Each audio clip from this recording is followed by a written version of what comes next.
Hello friends, तो कैसे हैं आप लोग। स्वागत है आपका फ्रेश फार्मेसी यूट्यूब चैनल में। तो हम पढ़ रहे थे फार्मास्यूटिकल प्रोडक्ट डेवलपमेंट, जो कि एक सब्जेक्ट है, इलेक्टिव सब्जेक्ट है बी फॉर्म एट सेमेस्टर का।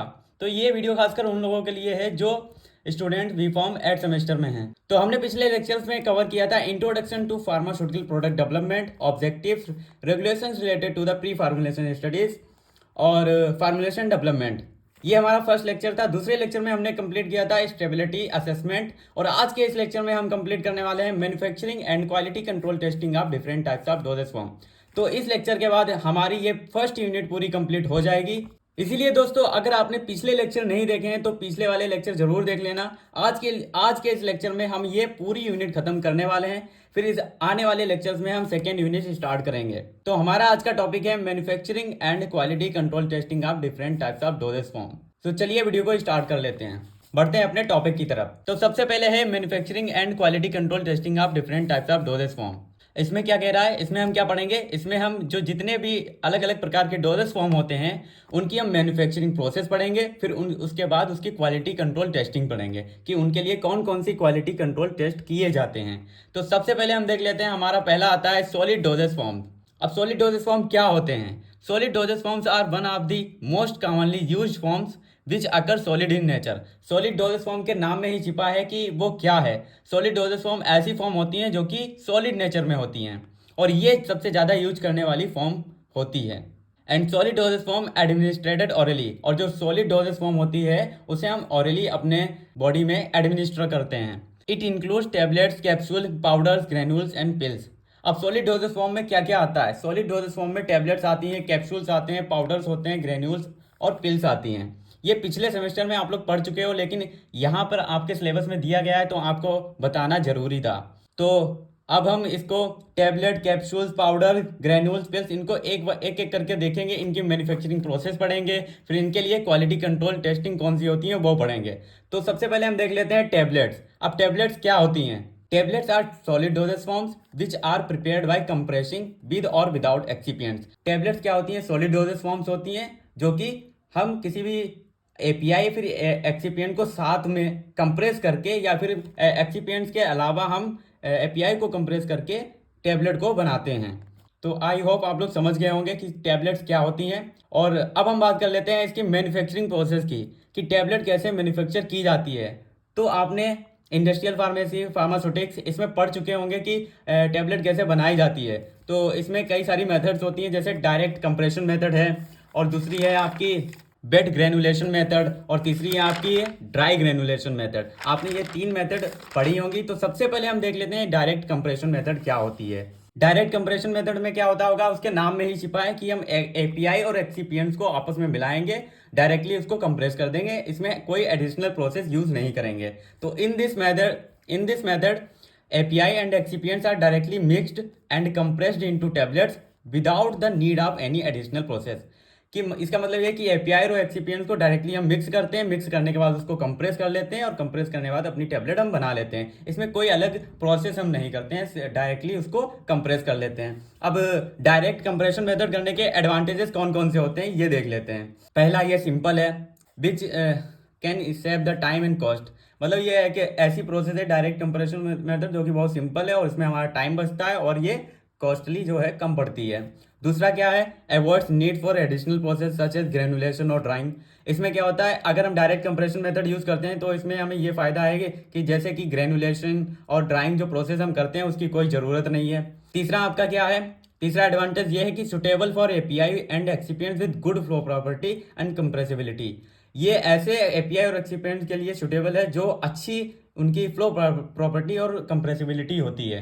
कंप्रेसिबिलिटी का मतलब होता है कोई भी ऐसी टैबलेट या फिर कोई भी ऐसी एपीआई एक्सिपिएंट जो आसानी से कंप्रेस हो जाए जब उस पर हम प्रेशर डालें, तो उसकी जो कंप्रेसिबिलिटी अच्छी होनी चाहिए एपीआई और एक्सिपिएंट्स के लिए। तो उन एपीआई एक्सिपिएंट्स के लिए ये क्या होता है, डायरेक्ट कंप्रेशन मेथड बहुत ही हेल्पफुल होती है। अब इसका हम डिसएडवांटेज देख लेते हैं कि इसका डिसएडवांटेज क्या है। डायरेक्ट कंप्रेशन मेथड का पहला डिसएडवांटेज है not suitable for API and excipients with poor flow and compressibility property. मतलब ऐसे एपीआई और एक्सिपिएंट्स जिनकी जो जो फ्लो प्रॉपर्टी और जो कंप्रेसिबिलिटी है वो बहुत पुअर है, तो उनके लिए हम क्या कर सकते हैं, ये यूज नहीं कर सकते हैं, क्योंकि अभी आपने थर्ड पॉइंट में एडवांटेज में पढ़ा कि जिन ऐसे एक्सिपिएंट्स और एपीआई होंगे जिनकी जो फ्लो प्रॉपर्टी और कंप्रेसिबिलिटी गुड होगी, तो उनके लिए हम क्या कर सकते हैं, ये कर सकते हैं। तो पहला ये डिसएडवांटेज हो गया। अगर हम ये ऐसा करते हैं, मान लो अगर किसी की फ्लो प्रॉपर्टी या फिर कंप्रेसिबिलिटी कम है और उसको हमने डायरेक्ट कंप्रेशन मेथड के थ्रू टैबलेट बना ली, तो हमारी टैबलेट क्या होगी, उसमें डिफेक्ट्स आएंगे, तो it can result in tablet defects. अब दूसरा हमारा डिसएडवांटेज है require the use of specialise equipment और excipients to improve flow property and compressibility. मान लो ऐसा कोई आप टैबलेट बना रहे हो जिसकी पुअर फ्लो प्रॉपर्टी और कंप्रेसिबिलिटी, तो उसके लिए क्या होगा, हमें ऐसे एक्सिपिएंट्स चाहिए होंगे जिससे कि हम उसकी फ्लो प्रॉपर्टी और कंप्रेसिबिलिटी को इंक्रीज कर सकें, इंप्रूव कर सकें, और इन्हें बनाने के लिए एक स्पेशलाइज्ड इक्विपमेंट जरूरत पड़ती है, इसीलिए हम क्या करते हैं, इसका यूज नहीं करते हैं। तो इसका डिसएडवांटेज ये हो गया। तो डायरेक्ट कंप्रेशन मेथड करते कैसे हैं, तो स्टेप बाय स्टेप इसको देख लेते हैं। सबसे पहला आपका स्टेप आता है फार्मूलेशन। कोई भी हम फार्मूलेशन बनाएंगे, उसके बाद क्या आएगा, mixing, compression, ejection, coating, inspection and packaging. अब इसमें क्या होता है, स्टेप बाय स्टेप देख लेते हैं। मैंने पॉइंट वाइज लिख दिया है, ऐसे ही आपको हैंड रिटन नोट्स मेरी साइट पे मिल जाएंगे, वहां पर जाके आप ये डाउनलोड कर सकते हो। अभी फिलहाल लेक्चर में आप समझ लीजिए कि इसमें क्या है स्टेप्स। तो सबसे पहले हम क्या करेंगे फार्मूलेशन में, select and weigh API in excipient desired quantity. मतलब जितनी हमें क्वांटिटी जरूरत है एपीआई और एक्सिपिएंट्स की, तो उसको हम सेलेक्ट करेंगे और उसके बाद उसको वे कर लेंगे, तो आपकी फार्मूलेशन स्टेप हो जाएगा। मिक्सिंग में क्या करेंगे, जो हमने एपीआई और एक्सिपिएंट्स लिए थे उनको हम मिक्स करेंगे और एक होमोजीनस पाउडर ब्लेंड बना लेंगे। तो मिक्सिंग प्रोसेस में हम इनको एपीआई और एक्सिपिएंट्स को मिक्स कर लेते हैं। अब उसके बाद हम क्या करेंगे, कंप्रेशन कर लेंगे। डायरेक्ट कंप्रेशन मेथड है, तो हम क्या करेंगे, मिक्स करने के बाद डायरेक्ट ही इसको कंप्रेस कर लेंगे। तो now directly feed the powder blend into a tablet press and apply pressure to form tablets. मतलब क्या करेंगे, जैसे ही मिक्स हो जाएगा तब हम क्या करेंगे, इसको हम टैबलेट प्रेस मशीन में रखेंगे। पाउडर जो हमारा बन चुका था पाउडर ब्लेंड, उसको रखने के बाद उसको हम प्रेशर अप्लाई करेंगे और अपनी टैबलेट्स को बना लेंगे। अब आपका चौथा स्टेप आता है इजेक्शन एंड कोटिंग। इंजेक्शन में क्या होता है, now we eject the tablet from press and collected. जो हमने प्रेस की थी, टैबलेट हमारी बन गई थी, तो हम क्या करेंगे, जो टैबलेट प्रेस था उससे हम क्या करेंगे, ये उसको टैबलेट को बाहर निकाल लेंगे और उसको कलेक्ट कर लेंगे। कलेक्ट करने के बाद कोटिंग करेंगे। कोटिंग ऑप्शनल होता है, अगर आपको ज़रूरत है, किसी भी टैबलेट ऐसी बना रहे हो, कोटिंग ज़रूरत है तो कर सकते हैं। तो कोटिंग किस लिए करते हैं, coating to improve appearance, stability और अदर प्रॉपर्टीज, जैसे बायोवेलिटी हो गई, उसका अपीयरेंस हो गया, स्टेबिलिटी हो गई, तो इसको बढ़ाने के लिए हम क्या करते हैं, कोटिंग करते हैं। ये ऑप्शनल होता है। कोटिंग करने के बाद हम क्या करेंगे, उसको इंस्पेक्ट करेंगे। मतलब ये सब हो जाएगा, हमारी टैबलेट बन जाएगी, तो उसके क्वालिटी कंट्रोल टेस्टिंग करेंगे। उसके बाद क्या करेंगे, पैकेज कर लेंगे और मार्केट में डिस्ट्रीब्यूट करेंगे। तो यहाँ पे क्या आएगा, कोटिंग के बाद हमारा पैकेजिंग आएगा। पैकेजिंग में क्या करेंगे, now we inspect the tablet, मतलब उसको फॉर क्वालिटी कंट्रोल। सबसे पहले हम क्या करेंगे, जैसे ही हमारी टैबलेट बन जाएगी, टैबलेट बन जाने के बाद उसको हम क्वालिटी कंट्रोल टेस्ट करेंगे। क्वालिटी कंट्रोल टेस्ट करने के बाद उसको हम कंटेनर में क्या करेंगे, पैक करेंगे और इसको स्टोर कर लेंगे। फिर बाद में उसको हम रेगुलेटरी अथॉरिटीज से अप्रूवल लेके मार्केट में डिस्ट्रीब्यूट करेंगे। तो पहली आपने मेथड देख ली, जो कि थी direct compression method. Direct compression method में आप समझ गए होंगे आई होप। अब हम देख लेते हैं दूसरी, इसकी टैबलेट बनाने की दूसरी मेथड होती है, जो कि बेड ग्रेनुलेशन मेथड। ये आपने कई बार पढ़ी होगी। तो सबसे पहले हम देख लेते हैं कि ब्रेड ग्रेनुलेशन मेथड होता क्या है। बेड मतलब गीला, ग्रेनुलेशन मतलब ग्रेन्यूल्स। तो इसमें क्या करते हैं, हम ग्रेन्यूल्स को गीला करके क्या करते हैं, अपनी टैबलेट को बनाते हैं। इसमें क्या होता है, सबसे पहला स्टेप होता है फार्मूलेशन का, वही स्टेप है। अब यहाँ पर मैं आपको कंपैरिजन करके पढ़ाऊंगा, जिससे आपको समझ में आएगा। डायरेक्ट कंप्रेशन मेथड में क्या हो रहा था, आपके ये स्टेप थे। पहला था formulation, mixing, compression, ejection, coating. अब इसमें आपका क्या है, सबसे पहले हम फार्मूलेशन करेंगे, सेम है, और मिक्सिंग करेंगे। मिक्सिंग करने के बाद हम इतनी सारी स्टेप्स करेंगे, जैसे कि ग्रेनुलेशन, ड्राइंग, मिलिंग, ब्लेंडिंग, और फिर उसके बाद हम क्या करेंगे, कंप्रेशन मेथड करेंगे। और इसमें हम क्या कर रहे थे, डायरेक्ट कंप्रेशन मेथड में फार्मूलेशन कर रहे थे, मिक्सिंग कर रहे थे, डायरेक्ट कंप्रेशन कर रहे थे। तो यहाँ पर हम इतनी सारे स्टेप्स करेंगे, फिर उसके बाद हम अपनी क्या करेंगे, कंप्रेशन स्टेप में आएंगे। तो सबसे पहले हम फार्मूलेशन करते हैं। फार्मूलेशन करने के लिए क्या करेंगे, हम select and weigh API excipients to desire quantity. जो हमें एपीआई चाहिए है और जितनी क्वांटिटी में चाहिए है तो उसको सेलेक्ट करके उसको हम वे कर लेंगे। वे करने के बाद क्या करेंगे, now mix API and excipients with the help of liquid binder to form wet mass. मतलब कि एपीआई और एक्सिपिएंट्स को मिलाने के लिए हम क्या करेंगे, बाइंडर यूज करेंगे। बाइंडर यूज करने के बाद एपीआई एक्सिपिएंट्स मिला लेंगे, फिर उसमें एक बेड मास बन जाएगा। एक आटे की तरह, जो आटे की लोई नहीं बनती है वो बिल्कुल वैसे ही बन जाएगी। तो उसके बाद हम क्या करेंगे, बेड मास बनाने के बाद में ग्रेनुलेशन स्टेप आता है। ग्रेनुलेशन मेथड में क्या होता है, जो बेड मास होता है आपका, bed mass is granulated using techniques. अब जो such as high shear granulation और फ्लूइड बेड ग्रेनुलेशन। तो हाई शियर ग्रेनुलेशन टेक्निक के थ्रू और फ्लूइड बेड ग्रेनुलेशन टेक्निक के थ्रू हम बेड मास को ग्रेन्यूल्स बना लेंगे। ग्रेन्यूल्स बनाने की प्रोसेस को हम ग्रेनुलेशन कहते हैं। तो ग्रेनुलेशन स्टेप के बाद हम क्या करेंगे, जब हमारे ग्रेन्यूल्स बन जाएंगे तब उसके बाद हम ड्राइंग करेंगे। अब ड्राइंग में क्या होता है, after this granules are dried to remove moisture content with the help of dryers. मतलब कि जब हमारे ग्रेन्यूल्स बन जाएंगे तो हम उसे क्या करें, मॉइस्चर कंटेंट उसमें होगा। तो मॉइस्चर कंटेंट को दूर करने के लिए हम ड्राइंग प्रोसेस करते हैं, जिससे कि उसमें जो ग्रेन्यूल्स में मॉइस्चर है वो दूर हो जाएंगे, मतलब हट जाएगा, मॉइस्चर खत्म हो जाएगा। अब किसकी मदद से हम उसको ड्राइंग करते हैं, जो कि फ्लूइड बेड ड्रायर और ट्रे ड्रायर। आपने ये फार्मास्यूटिकल इंजीनियरिंग में पढ़ा था, क्योंकि फोर्थ सेमेस्टर में आई थिंक था, तो मुझे क्लियर याद नहीं है। लेकिन ये आपके ड्रायर्स यूज होते हैं आपको, आपकी जो ग्रेनुलेशन, मतलब आपके जो ग्रेन्यूल्स बन गए हैं उनमें से मॉइस्चर कंटेंट को निकालने के लिए यूज होता है। तो सबसे पहला स्टेप था आपका फार्मुलेशन, फिर मिक्सिंग, ग्रेनुलेशन, ड्राइंग। अब ड्राइंग करने के बाद क्या होता है, हम मिलिंग करेंगे। अब मिलिंग में क्या होता है, मिलिंग में क्या होता है, this dried granules are milled to break down over size particle to achieve desired particle size. तो माइलिंग, इसे माइलिंग पढ़ सकते हैं या मिलिंग पढ़ सकते हैं। तो जो आपने ड्राई कर लिए थे यहाँ पे ग्रेन्यूल्स, अब उन ग्रेन्यूल्स को क्या करेंगे, हम माइल्ड करेंगे। और क्योंकि कुछ ऐसे ग्रेन्यूल्स होंगे जो ओवर साइज होंगे, तो उनको एक पर्टिकुलर यूनिट साइज देने के लिए हम माइल्ड का यूज़ करते हैं। इसमें कौन कौन से माइल्ड होते हैं, हैमर मिल होता है, फिट्ज मिल होता है, बॉल मिल होता है। आपने ये कई सारे फार्मास्यूटिकल इंजीनियरिंग में पढ़े होंगे। तो ये मिल का यूज़ यहाँ पर हम करते हैं ग्रेन्यूल्स के बड़े साइज को ब्रेक डाउन करने के लिए, जिससे कि हमें डिजायर्ड पार्टिकल साइज मिल सके। तो आई होप आप लोग आपको समझ में आ गया होगा कि माइलिंग हम क्यों करते हैं।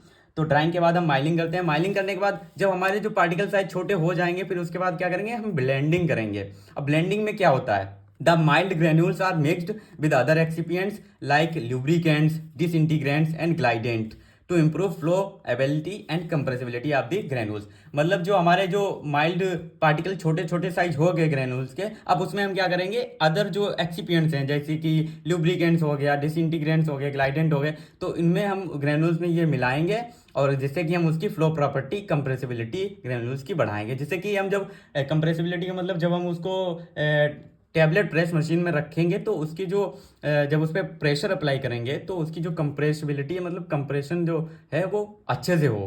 तो इसलिए हम ये एक्सिपिएंट्स इसमें यूज करते हैं। ब्लेंडिंग में हम अदर एक्सिपिएंट्स यूज करते हैं ग्रेन्यूल के साथ। तो ये हो गई हमारी ये वाली प्रोसेस। अब ये सारे स्टेप्स हो जाते हैं, तब उसके बाद हम करते हैं कंप्रेशन।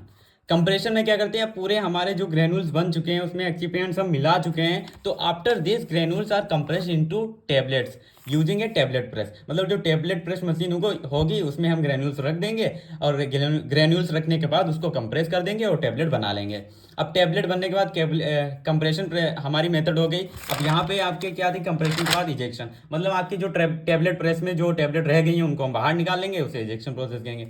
फिर उसके बाद क्या करेंगे, then compress tablet are checked for weight, thickness and hardness and other quality parameter. मतलब यही कि ये सारे क्वालिटी कंट्रोल टेस्ट होंगे, फिर उसको पैकेज करेंगे हम। अब हमने ये सारी मेथड देख ली, तो एक बार हम इनको क्या करते हैं, शॉर्ट नोट्स में देख लेते हैं। शॉर्ट नोट्स में देखने से क्या होगा कि आपको रिकॉल जल्दी से हो जाएगा। तो मैंने यहाँ पे हैंड रिटन नोट्स में ही देखो, यहाँ पर मैंने शॉर्ट नोट्स भी ऐड कर दिया है, तो आप यहाँ से देख सकते हो। तो सबसे पहले हमने क्या किया, ड्राई ग्रेनुलेशन मेथड में, बेड ग्रेनुलेशन मेथड में क्या किया, सेलेक्ट किया अपना एपीआई एक्सिपिएंट, वे किया, उसके बाद उसको मिक्स कर दिया। मिक्स करने के बाद हमने ग्रेनुअल टेक्निक, मतलब जो भी ग्रेनुअल टेक्निक जो भी मशीन है उनकी हेल्प से ग्रेनुलेशन प्रोसेस कर ली। और ग्रेनुलेशन प्रोसेस करने के बाद उसमें जो मॉइस्चर कंटेंट रह गया था, मतलब होता है, उसको रिमूव करने के लिए हमने ड्राइंग प्रोसेस की। ड्राइंग प्रोसेस करने के बाद हमने उसमें माइल्ड किया, मतलब जो ओवर साइड पार्टिकल थे, डिजायर्ड पार्टिकल लेने के लिए हमने क्या किया, उसको माइल्ड कर दिया हैमर मिल, बार्ज मिल के, फिट्ज मिल की हेल्प से। उसके बाद हमने क्या किया, ब्लेंडिंग कर लिया, मतलब जो हमने माइल्ड कर चुके थे ग्रेनुल्स को, अब उसमें अदर एक्सिपिएंट्स मिलाए जिससे कि उसकी फ्लो प्रॉपर्टी और कंप्रेसिबिलिटी बढ़ जाए। अब बढ़ जाने के बाद उसके क्या क्या किया हमने, कंप्रेशन मेथड की, टैबलेट को कंप्रेस कर लिया, उसको इजेक्ट कर लिया, फिर फाइनली हमारी टैबलेट बन गई। ये शॉर्ट नोट्स में आपने यहाँ पर देख लिया।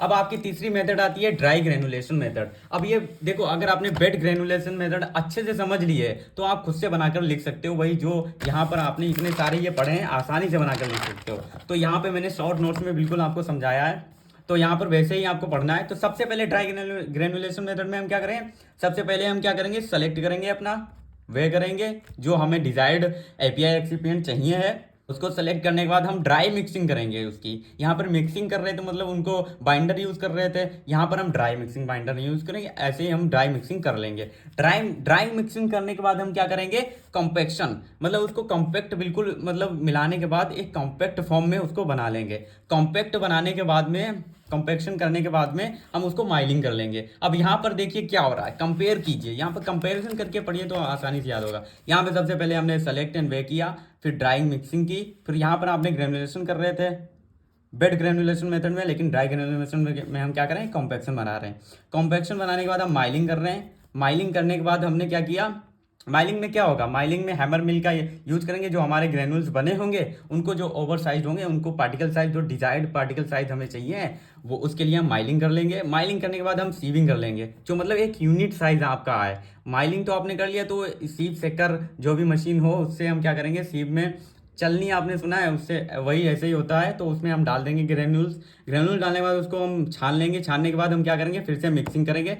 मिक्सिंग यहाँ पर क्या हो रही है, जैसे आपने यहाँ पर देखा था ब्लेंडिंग, ब्लेंडिंग यहाँ पर वैसी प्रोसेस मिक्सिंग है, इसमें अदर एक्सिपिएंट्स यूज करेंगे, ल्यूब्रिकेंट्स, ग्लाइडेंट जो भी हैं उनका यूज करने के बाद में हम क्या करेंगे, फिर कंप्रेशन मेथड करेंगे। कंप्रेशन मेथड में क्या करेंगे, ग्रेनुल्स को हम कंप्रेस कर लेंगे और अपनी टैबलेट को बना लेंगे। और ये जब हम ये टैबलेट मतलब कंप्रेस करते हैं तो वो टैबलेट प्रेस मशीन में करते हैं। जो टैबलेट हमारी बन गई है उसको इजेक्ट कर लेंगे, इजेक्शन प्रोसेस होगी, फिर फाइनली हमारी टैबलेट बन जाएगी, फिर उसको हम क्वालिटी कंट्रोल टेस्ट के लिए भेजेंगे। यहाँ पर आई होप आप लोग टैबलेट के बारे में, ये सारी मेथड्स के बारे में जान चुके होंगे। बहुत ही आसान भाषा में लिखा है और नोट्स में आपको सब कुछ मिल जाएगा। तो यहाँ पर हम देख लेते हैं। अब देखो, टैबलेट की मेथड आपने देख ली, मैन्युफैक्चरिंग प्रोसेस देख ली। अब उसके बाद हम देख लेते हैं इसकी क्वालिटी कंट्रोल टेस्ट, कौन कौन से क्वालिटी कंट्रोल टेस्ट होते हैं इसके लिए। Quality control test of tablets, तो इसके कुछ दो टेस्ट हैं, ऑफिशियल टेस्ट होते हैं और नॉन ऑफिशियल टेस्ट होते हैं। अब ऑफिशियल टेस्ट क्या होते हैं, जो फार्माकोपिया में आपके मेंशन है वो ऑफिशियल टेस्ट है, और नॉन ऑफिशियल टेस्ट जो अपनी तरफ से हम देख के करते हैं, जिससे हमें टैबलेट की जो है उसकी क्वालिटी पता चलती है।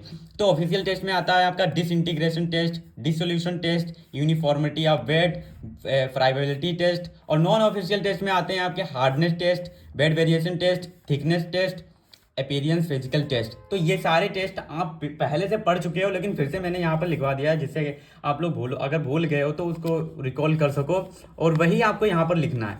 तो चलिए वन बाय वन करके इनको एक बार हम सबको देख लेते हैं। तो सबसे पहले आता है यहाँ पर डिसइंटीग्रेशन टेस्ट। डिसइंटीग्रेशन टेस्ट क्या होता है, ये एक ऐसा टेस्ट होता है जिसमें हम क्या करते हैं, टैबलेट जब हमने, मान लो आपने किसी ने टैबलेट ली, तो टैबलेट लेने के बाद वो कितनी देर में हमारे जीआईटी है उसमें क्या होगा, डिस्ट्रीब्यूट होगी, मतलब डिसइंटीग्रेट होगी। जितनी जल्दी डिसइंटीग्रेट होगी उतनी जल्दी हमारी बॉडी में एब्जॉर्ब होगी ये टैबलेट। तो क्या होता है, डिसइंटीग्रेशन टेस्ट क्या किस लिए करते हैं, it is a method which is used to determine that how much time the tablet are taking to break down into small particle।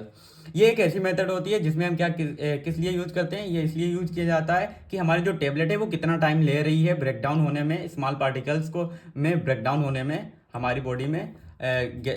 तो इसे देखने के लिए हम डिसइंटीग्रेशन टेस्ट करते हैं। जो फार्माकोपिया, ऑफिशियल फार्माकोपिया, उसके अकॉर्डिंग हमारी जो टेबलेट है कितना टाइम ले रही है, उसे हम क्या कहेंगे, डिसइंटीग्रेशन टेस्ट कहेंगे। For better absorption of solid dosage form, disintegration test is important which is perform by disintegration test operators. अब जो डिसइंटीग्रेशन टेस्ट होता है वो डिसइंटीग्रेशन टेस्ट ऑपरेटर्स के थ्रू, ये मशीन होती है उसके थ्रू हम क्या करते हैं, ये टेस्ट करते हैं। इससे हम क्या करते हैं, अपनी टैबलेट की जो टाइमिंग है वो कितनी देर में, मतलब छोटे छोटे पार्टिकल में टूट रही है, उसको हम चेक करते हैं। तो आई होप आप लोग डिसइंटीग्रेशन टेस्ट समझ गए होंगे ये किस लिए किया जाता है। तो यहाँ पर आपको कुछ डिसइंटीग्रेशन टाइमिंग दी रखी है और डिसइंटीग्रेशन मीडिया, मतलब किस किस मीडिया में वो हमारी जो टेबलेट है कितना टाइम लेके वो स्मॉल पार्टिकल्स में ब्रेक डाउन हो रही है। तो सबसे पहले यहाँ पर देख लीजिए टेबलेट टाइप्स हैं, डिसइंटीग्रेशन टाइम है, डिसइंटीग्रेशन मीडिया है। तो एक एक करके मैं पढ़ के सुना देता हूँ, आप लोग खुद पढ़ लेना, बहुत ईजी है, कुछ ज़्यादा टफ नहीं है। जो हमारी अनकोटेड टेबलेट होती हैं, जैसे कि जिन पे कोटिंग नहीं होती, तो तो उनमें क्या होता है 15 से 30 मिनट लगता है वाटर मीडियम में, मतलब वाटर में अगर डालोगे आप तो 15 से 30 मिनट में डिसइंटीग्रेट होंगी। और जो डिस्पर्सिबल टेबलेट होती हैं उन्हें 5 मिनट लगता है वाटर मीडियम में। और जो च्यूबेबल टेबलेट होती है जिन्हें आप चबाते हो, तो चबा कर खाते हो, तो उन्हें क्या 2 मिनट लगता है सलाइवा में, क्योंकि आप मुंह में रख कर खाओगे तो सलाइवा में ही डिजोल्व मतलब डिसइंटीग्रेट होंगी। तो जो एफरवेसेंट टेबलेट होती हैं उन्हें कुछ सेकेंड से कुछ मिनट लगते हैं वाटर में। तो ये जो जैसे जो आपने एस्प्रिन खाई होगी तो उसमें वाटर में डाल तो एफरवेसेंट टेबलेट होती है, तो कुछ सेकंड्स लगते हैं डिजोल्व होने में, पूरा डिसइंटीग्रेट हो जाती है। इंटेरिक कोटेड टेबलेट, मतलब इसमें कोटिंग जो टेबलेट जो कोटेड टेबलेट होती हैं उन्हें कम से कम 120 मिनट लगता है गैस्ट्रिक फ्लूइड में, हमारे जीआईटी में। और जो इंटेरिक कोटेड टेबलेट होती हैं, जो यही जो इंटेरिक कोटेड टेबलेट है उन्हें 60 मिनट लगता है, किसमें, इंटेस्टाइनल फ्लूइड में। वो गैस्ट्रिक फ्लूइड था और इंटेस्टाइनल फ्लूइड ये है। और जो शुगर कोटेड टेबलेट होती हैं उन्हें 60 मिनट लगता है वाटर मीडियम में। और जो फिल्म कोटेड टेबलेट होती हैं उन्हें 30 मिनट लगता है वाटर मीडियम में। और जो सबलिंगुअल टेबलेट होती हैं उन्हें 1 मिनट लगता है जो सबलिंगुअल फ्लूइड होता है उसमें। तो आई होप आप लोग ये टेबल पूरी समझ गए होंगे कि यहाँ पर किस टेबलेट को कितना टाइम लग रहा है और किस मीडियम में लग रहा है। तो डिसइंटीग्रेशन मान लो अगर आपका आ गया टेस्ट, तो ये लिख देना है आपको। ये लिखने के बाद में क्या होता है, ये टेबल बना देनी है, कुछ उसमें याद रख कर लेना जो आपको ईजी लगे, सब याद करने की जरूरत नहीं है। वैसे ये आपके लिए जानने के लिए इंपॉर्टेंट था कि किस टेबलेट का को कितना टाइम लगता है डिसइंटीग्रेट होने में। अब दूसरा टेस्ट आता है हमारा, ऑफिशियल टेस्ट ही होता है ये, डिसोल्यूशन टेस्ट। तो डिसोल्यूशन टेस्ट क्या होता है?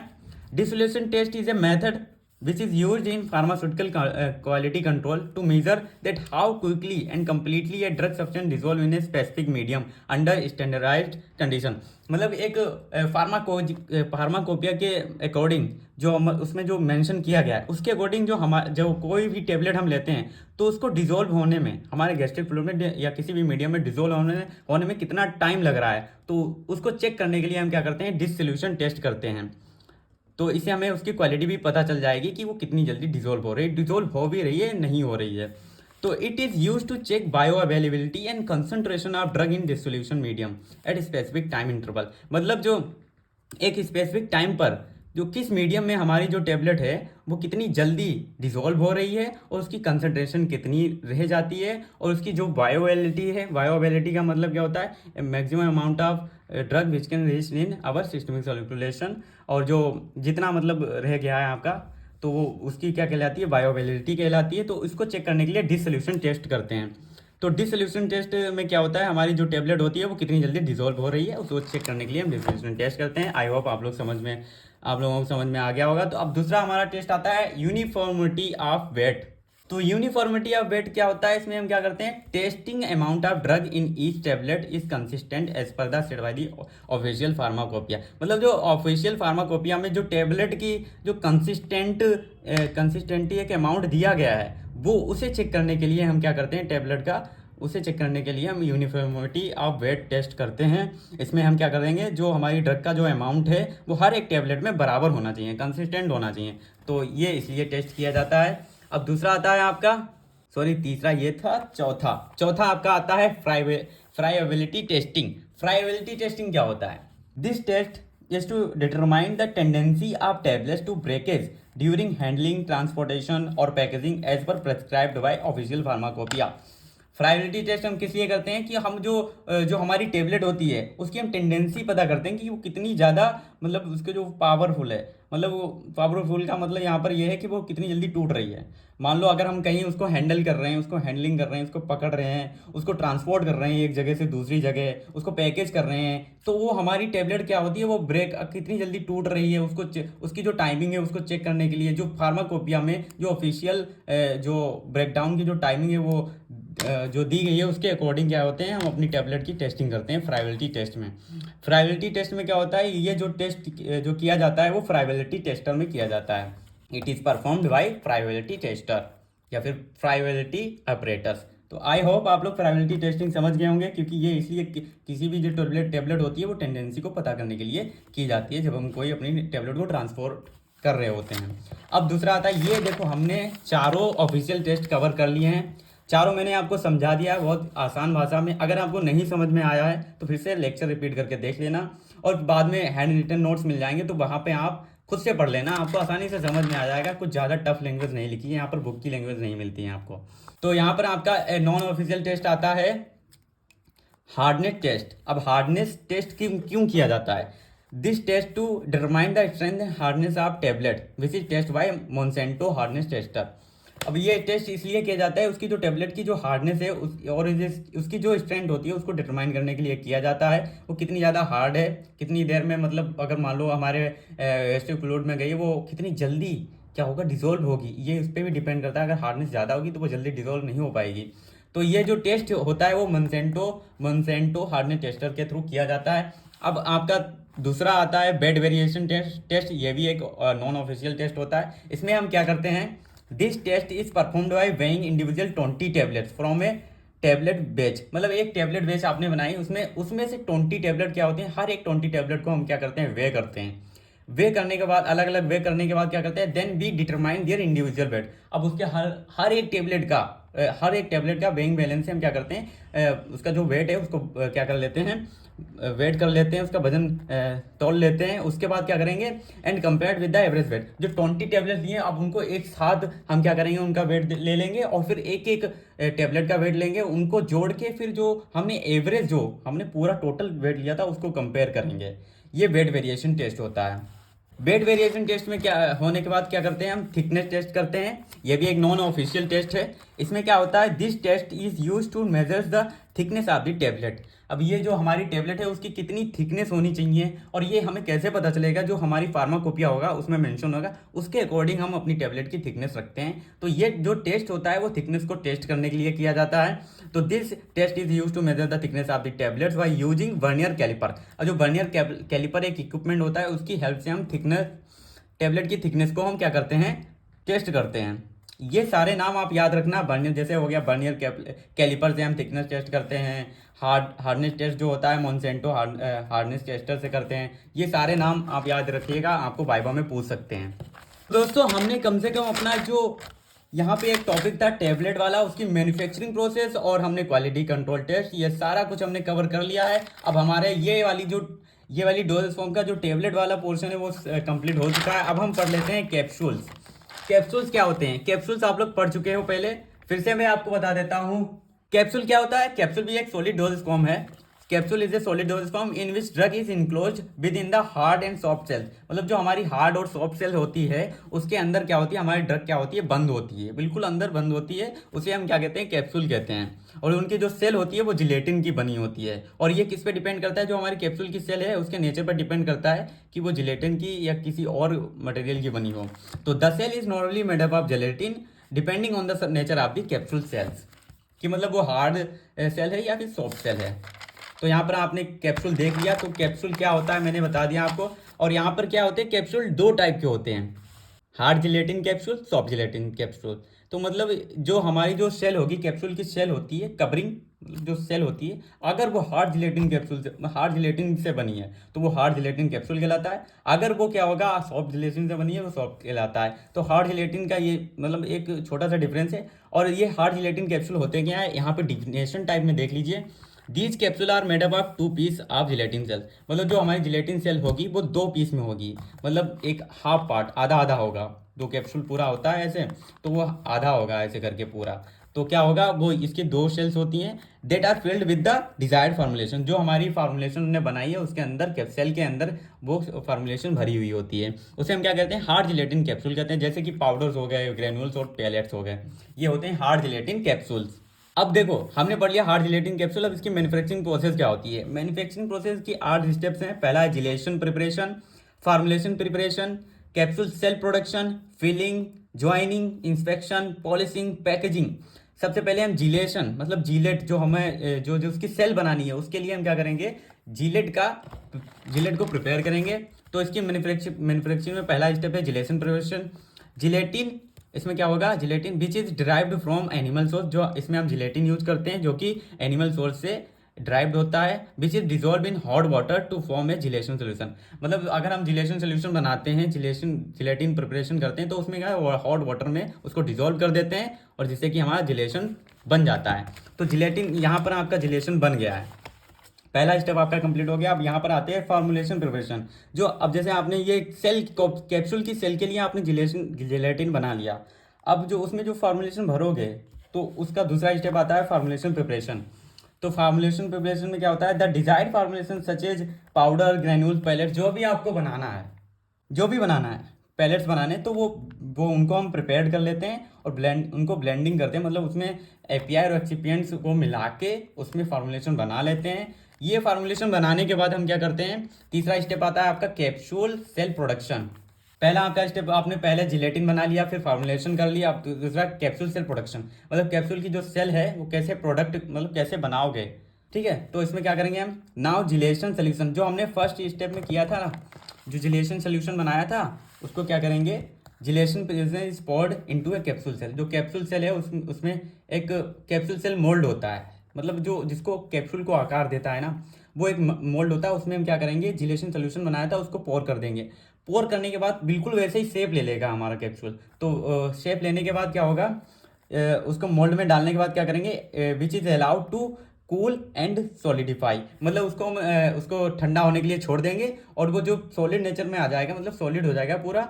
तो क्या करेंगे उसमें, after this moulds are trimmed, उससे हम कैप्सूल अपना निकाल लेंगे, जो कि हमारा बन चुका है, पूरी जो बाहरी जो उसकी कवरिंग थी कैप्सूल बन चुका है, उसको हम अब ट्रिम कर लेंगे।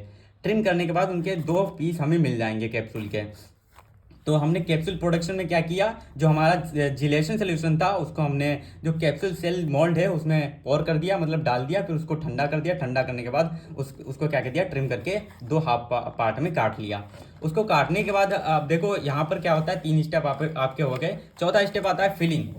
अब जो आपने फार्मूलेशन बनाई थी, जो अभी सेकेंड स्टेप में आपने फार्मूलेशन बनाई थी, अब उसको क्या करेंगे, हमारा देखो कैप्सूल सेल तो बन गई है। कैप्सूल सेल बनने के बाद अब उसको फार्मूलेशन को हम कैप्सूल सेल में क्या करेंगे, उसको पोर कर देंगे। Now prepared formulation is filled into one of the capsule shell using a capsule filling machine. Capsule filling machine की सहायता से हम क्या करेंगे, फार्मूलेशन को कैप्सूल सेल में क्या कर देंगे, पोर कर देंगे। अब इसके बाद क्या करेंगे, अब ज्वाइनिंग करेंगे। 2 अलग अलग पार्ट थे कैप्सूल्स के, अब उसको ज्वाइन करेंगे। ज्वाइन कैसे करेंगे, the filled capsule shells are brought together and then we join the both shells together using capsule sealing machine. Capsule sealing machine जो होती है, जो सील करती है कैप्सूल को, उनको मतलब लाएंगे कैप्सूल सीलिंग मशीन में रखेंगे और आपस में जोड़ देंगे। तो ज्वाइनिंग में ये होता है। अब आपका छठवां स्टेप आता है इंस्पेक्शन। आपका कैप्सूल फार्मूलेशन पूरा सब कुछ बन गया है, अब उसको हम इंस्पेक्ट कैसे करेंगे। तो फिल्ड एंड सील्ड कैप्सूल, मतलब जो हमने फिल कर लिया है और बिल्कुल सील हो चुका है जो capsule, are visually inspected for any defect. उसको हम अपने ऐसे ही देखेंगे, हाथ में पकड़ के उसको विजुअली देखेंगे, उसमें कोई डिफेक्ट तो नहीं है। जैसे कि उसको क्रेक देखेंगे, उसमें कहीं लीक तो नहीं हो रही है हमारी फार्मूलेशन। उसका साइज देखेंगे कितना बड़ा साइज है, तो उसको इंस्पेक्ट करेंगे इंस्पेक्शन में। ये इंस्पेक्ट करने के बाद क्या करेंगे, हम पॉलिशिंग करेंगे। पॉलिशिंग में क्या करेंगे, the capsule are polish to remove dust particle, मतलब आपने अपना वो बना लिया, बिल्कुल कैप्सूल अच्छे से बन गया। अब उसमें क्या कुछ डस्ट पार्टिकल्स होंगे, उनको रिमूव करने के लिए हम क्या करते हैं, पॉलिशिंग करते हैं, पॉलिश कर लेते हैं। जिससे क्या होगा, उसकी जो स्मूथनेस है और जो अपीरियंस है वो बढ़ जाएगा, which improve their smoothness and glassy appearance. तो पॉलिशिंग हम इसलिए करते हैं। तो हमारा 7वां स्टेप हो गया। अब हमारा आता है 8वां स्टेप, जिसमें हमारा पूरा कैप्सूल बन चुका है। अब क्या करेंगे, उसको पैकेज करेंगे। पैकेज कैसे होगा, finished hard gelatin capsule are packaged in suitable container. जो सुटेबल कंटेनर जैसी हमने फार्मूलेशन बनाई है उसके हिसाब से हम क्या करेंगे, बोटल्स में या तो उसको हम स्टोर करेंगे या फिर ब्लिस्टर पैक्स होते हैं उनमें स्टोर करेंगे। तो पैकेजिंग में ये कर लेंगे। अब हमारा पूरा कैप्सूल बन चुका है, मैन्युफैक्चरिंग प्रोसेस हम कैप्सूल की देख चुके हैं, पूरी हो चुकी है। अब इसके बाद क्या करेंगे, क्वालिटी कंट्रोल टेस्टिंग देखेंगे कि इसमें कौन कौन से क्वालिटी कंट्रोल टेस्ट हैं जो कि कैप्सूल को टेस्ट करते हैं। तो सबसे पहला है आपका स्टेबिलिटी टेस्टिंग। हम उसकी स्टेबिलिटी चेक करेंगे, जो कि आपने पिछले लेक्चर्स में देखा होगा हम स्टेबिलिटी टेस्टिंग कैसे कैसे कर रहे थे और कुछ गाइडलाइंस दी गई थी। अगर आपने वो वाला लेक्चर नहीं देखा है तो ज़रूर देख लेना। दूसरा लेक्चर है वो, अगर वो देख लेते हो तो आपका कॉन्सेप्ट बिल्कुल क्लियर हो जाएगा। आपको कुछ याद करने की ज़रूरत ही नहीं पड़ेगी, वो सब लिख दोगे आप। तो पहला आपका स्टेबिलिटी टेस्टिंग है। दूसरा है सेल इंटीग्रेशन टेस्ट और तीसरा है आपका weight variation test, disintegration test, dissolution test, content uniformity, moisture content, physical appearance. ये 8 टेस्ट होते हैं जो कि हम क्वालिटी कंट्रोल उसकी कैप्सूल की करते हैं। तो इसमें क्या हो गया, सबसे पहला आपका स्टेबिलिटी टेस्टिंग, उसकी स्टेबिलिटी चेक करेंगे। Shell integrity test, shell integrating test किस लिए किया जाता है, जो सेल कैप्सूल सेल्स होती हैं उनकी इंटीग्रेशन मतलब इंटीग्रिटी को चेक करने के लिए किया जाता है। This test is perform to find out the integrity of capsules. जो कैप्सूल सेल्स हैं उनकी इंटीग्रिटी को टेस्ट करने के लिए किया जाता है। मतलब कि जब आप कैप्सूल को ऑरली लोगे तो उनकी स्टिकनेस, सॉफ्टनेस उनको चेक करने के लिए क्या किया जाता है, ये टेस्ट किया जाता है। Standard shell value was kept at room temperature, मतलब जो रूम टेम्परेचर पे जो इसकी जो स्टैंडर्ड वैल्यू एक रखी गई है, तो इस रूम टेम्परेचर पे इन कैप्सूल को रखना चाहिए और जो ह्यूमिडिटी है वो 80% होनी चाहिए। अब हम बात कर लेते हैं मॉइस्चर कंटेंट क्या होता है। मतलब इसका मॉइस्चर कंटेंट टेस्ट करते हैं। इसमें क्या देखेंगे, determining the moisture content of capsule shells and और contents to ensure stability and shelf life. मतलब कि इसमें इस टेस्ट में हम क्या करेंगे, जो मॉइस्चर कंटेंट है, जो कैप्सूल सेल्स का जो मॉइस्चर कंटेंट है और जो हमारे जो कैप्सूल सेल्स के अंदर जो फॉर्मुलेशन है कंटेंट, उसकी जो क्या होगा, उसके जो कंटेंट की मॉइस्चर कंटेंट को हम डिटरमाइन करेंगे। जिससे क्या होगा, मॉइस्चर कंटेंट डिटरमाइन होने के बाद उसकी स्टेबिलिटी बढ़ सकती है, उसको मतलब इंप्रूव किया जा सकता है, उसकी सेल्फ लाइफ हमारी जो कैप्सूल है बढ़ सकती है और बायो अवेलेबिलिटी भी अच्छी होगी। तो मॉइस्चर कंटेंट टेस्ट हम करते हैं। अब इसके बाद क्या होता है, डिसइंटीग्रेशन टेस्ट। देखिए ये मैंने अभी थोड़ी देर पहले आपको बताया है, ये वही डिसइंटीग्रेशन टेस्ट है। इसमें भी हम करेंगे, कैप्सूल है सॉलिड डोजेज फॉर्म है तो डिसइंटीग्रेशन टेस्ट जरूर होगा। उसमें डिसइंटीग्रेशन टाइम उसका देखेंगे। तो यहाँ पर आप लोग डिसइंटीग्रेशन जान ही गए होंगे, तो वही डिफिनेशन आपको यहीं पर लिखनी है। अब लेकिन यहाँ पर हम देख लेते हैं कैप्सूल्स के लिए क्या टाइमिंग है डिसइंटीग्रेशन के लिए, और क्या मतलब कितने टेम्परेचर पे कितना टाइम लगेगा, कौन से मीडियम में हमारे जो कैप्सूल है वो डिसइंटीग्रेट होते हैं। तो सबसे पहले हम देख लेते हैं हार्ड जिलेटिन जो कैप्सूल्स होते हैं वो वाटर मीडियम में क्या होता है, 15 से, अगर उनको वाटर मीडियम में रखोगे तो वो 15 से 60 मिनट लेंगे डिसइंटीग्रेट होने में। सॉफ्ट जिलेटिन कैप्सूल्स होते हैं वाटर में कम से कम 30 मिनट लगता है उनको। और एंट्रिक कोटेड जो आपके कैप्सूल्स होते हैं उनको गैस्ट्रिक फ्लूइड में 60 मिनट लगते हैं और इंटेस्टाइनल फ्लूइड में 120 मिनट लगते हैं। तो ये डिसइंटीग्रेटिंग टाइम है इन कैप्सूल्स का। तो आई होप आप लोगों को समझ में आ गया होगा। अब डिसइंटीग्रेशन टेस्ट करने के बाद हम क्या करेंगे, इसमें ही भी हम डिसोल्यूशन टेस्ट कर लेंगे। तो डिसोल्यूशन टेस्ट क्या होता है आप पीछे जान चुके हो, मतलब उसके हमारी जो टेबलेट है कितनी देर में डिसॉल्व हो रही है जिससे कि उसकी बायोअवेलेबिलिटी बढ़ेगी, हमें ड्रग का कंसंट्रेशन पता चलेगा। तो पीछे वाली डिफिनेशन वही यहाँ पे लिख देनी है। कंटेंट यूनिफॉर्मिटी भी आप जान चुके हो कि मतलब अब एक जो ड्रग का अमाउंट है वो बिल्कुल हमारे हर एक कैप्सूल में यूनिफॉर्म होना चाहिए, तो वो यहाँ पर आपने देख लिया।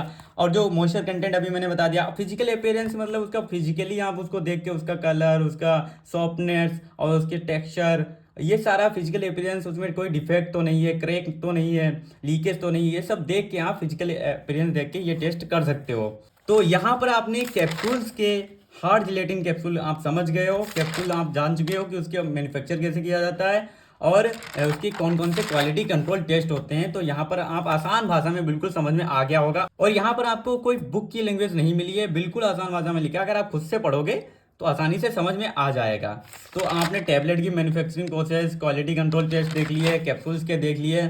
अब हम बात कर लेते हैं पाउडर और ग्रेन्यूल्स की। मतलब ये भी हमारे सॉलिड डोजेज फॉर्म होते हैं। तो पाउडर ग्रेन्यूल्स क्या होंगे, इनके लिए देखो पाउडर और ग्रेन्यूल्स तो आप जान चुके हो कि ये होते हैं कि मतलब उनकी डिफिनेशन बना के लिख सकते हो, ये सॉलिड डोजेज फॉर्म है और इसलिए ये पाउडर्स यूज किए जाते हैं। ग्रेन्यूल्स भी ये सॉलिड डोजेज फॉर्म है, ये सब आप लिख सकते हो जैसे पीछे आपने किया है। तो इनके लिए हम देख लेते हैं क्वालिटी कंट्रोल टेस्ट। और जो पाउडर ग्रेन्यूल्स हैं, जो आपने ये प्रोसेस बनाई है, ये जो भी प्रोसेस आप बनाते हो जैसे स्टेप करते हो वैसे ही ये भी बनेंगे।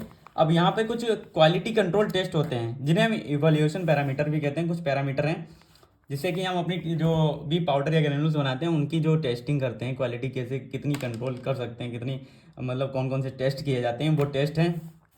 पार्टिकल साइज डिस्ट्रीब्यूशन है, दूसरा मॉइस्चर कंटेंट है, डेंसिटी है। डेंसिटी में हम बल्क डेंसिटी देखते हैं, टैप डेंसिटी देखते हैं। चौथा आपका फ्लो प्रॉपर्टी है, कौन कौन सी फ्लो प्रॉपर्टी है और उसे कैसे चेक करते हैं। एंगल ऑफ रिपोज देखते हैं, कास्ट इंडेक्स देखते हैं, हॉस्नर रेशियो देखते हैं।